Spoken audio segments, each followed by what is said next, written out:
मैं सच्ची कहानियाँ सुनाना पसंद करता हूँ, झूठ बोलने से बचता हूँ। मैं आपको 3-4 छोटी छोटी कहानियाँ सुना रहा हूँ। ये सारी कहानियाँ सच्ची हैं, 1-1% सच्ची है, पर मैं किसी का नाम नहीं लूँगा। जिनकी कहानी है उनका नाम नहीं लूँगा, उनकी प्राइवेसी का मामला है। पर हाँ, सच्ची कहानियाँ हैं। अच्छी बात है कि इन कहानियों के किरदार हम लोग नहीं बने, ईश्वर करे हम कभी ना बने, लेकिन कहानियाँ सच्ची हैं। जब मैं दिल्ली आया था 1990 में, मैं हरियाणा के एक शहर से, भिवानी से दिल्ली आया था पढ़ने के लिए। मेरे ड्रीम कॉलेज में हंसराज भी था, पर मेरा संयुक्त से मेरा एडमिशन जाकिर हुसैन में हुआ। मेरे अंक ठीक थे, यहाँ हो सकता था, पर मैं तो नई दिल्ली स्टेशन पे उतरा, बाहर निकला, पता लगा वहीं एक कॉलेज है, वहीं एडमिशन ले लिया मैंने।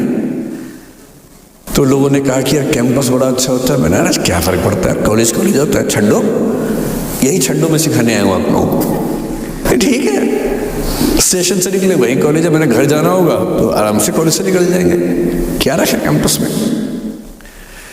पर मेरा एक दोस्त जो मेरे साथ ही आया था उसी शहर से, उसने एडमिशन हंसराज कॉलेज में लिया। मैं और वो स्कूल के डिबेटर्स थे, डिबेटिंग में हम लोग स्कूल टाइम से काफ़ी एक्टिव थे। DU में आए तो यहाँ भी एक्टिव रहे।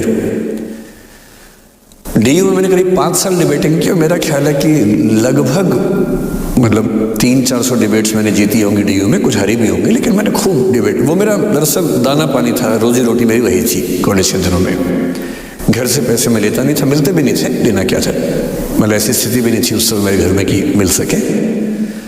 तो डिबेटिंग मेरा रोजगार था, एम्प्लॉयमेंट था, मेरा उससे काम चल जाता था आराम से। उसका भी चल जाता था, वो हंसराज से था, मैं जाकिर हुसैन से था। हम खूब डिबेट्स में मिलते थे। अक्सर ट्रॉफी या तो हम जीतते थे या वो जीतता था, कोई भी जीते रूम पे ही आती थी, क्योंकि हम रूममेट्स थे, एक साथ ही रहते थे। वो मुझसे योग्यताओं के मामले में 21 था, बल्कि अगर वो 21 था तो मैं 15 ही रहा हूँगा या 12 रहा हूँगा, 22 या 21 तो नहीं रहा हूँगा, मुझसे बेहतर था योग्यताओं में, बड़ा अच्छा व्यक्ति था। ग्रेजुएशन के बाद मैंने MA हिंदी साहित्य में एडमिशन लिया, जबकि BA ऑनर्स हिस्ट्री में किया था मैंने। उसने तय किया कि वो कुछ और करेगा, प्रोफेशनल कोर्स करेगा, नौकरी करेगा, तो वो चला गया दिल्ली से। मैं दिल्ली में रहा। फिर मैं MA के बाद तैयारी करने लगा UPSC की। तब तक मैं UGC JRF कर चुका था। पहला अटेम्प्ट दिया, प्रीलिम्स हो गया। मेंस मेरा 96 के मेंस की बात कर रहा हूँ, मेंस शुरू होने वाला था, 2 दिन रह गए थे। करीब 10 दिन पहले वो मेरे पास आया हुआ था दिल्ली में, मिलजुल के अच्छे से बात कर गया था। उन दिनों उसका एक प्रेम संबंध कहीं हमारी ही एक मित्र के साथ चल रहा था। हम सब दोस्त थे, तो उनमें से 2 लोगों का आपस में का अफेयर था। मुझे नहीं पता क्या हुआ, लेकिन मेरे मेन एग्ज़ाम से 2 दिन पहले रात को 12 बजे एक फ़ोन आया और ये बताया गया कि मेरे दोस्त ने फंदा लगा के अपनी जीवन लीला समाप्त कर ली है। वो दिल्ली से दूर था कहीं, और जिस व्यक्ति के बारे में मेरी राय ये थी कि उतना जीवट वाला व्यक्ति कोई हो नहीं सकता, जो जिंदगी से हार सकता ही नहीं, जिसके होने से कई लोग हमेशा जीता हुआ महसूस करते हैं, वो चुपचाप एक बंद कमरे में जिंदगी से हार गया। मैं आज तक नहीं समझ पाया कि ऐसा कैसे हुआ।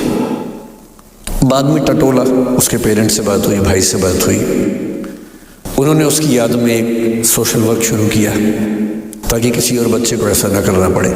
तो जो हल्का हल्का अनुमान हुआ वो है कि शायद कुछ ऐसा था रिलेशनशिप में जो नहीं समझ पा रहा था, और रिश्ता टूट ना जाए इसका दबाव बहुत ज़्यादा था, और वो दबाव झेल नहीं पाया। इस उम्र में ऐसा फेज आता है, कई बार आता है। ये एक कहानी है, हंसराज कॉलेज से ही जुड़ी है, इसलिए मैंने सोचा कि वहीं से बात शुरू करूँ।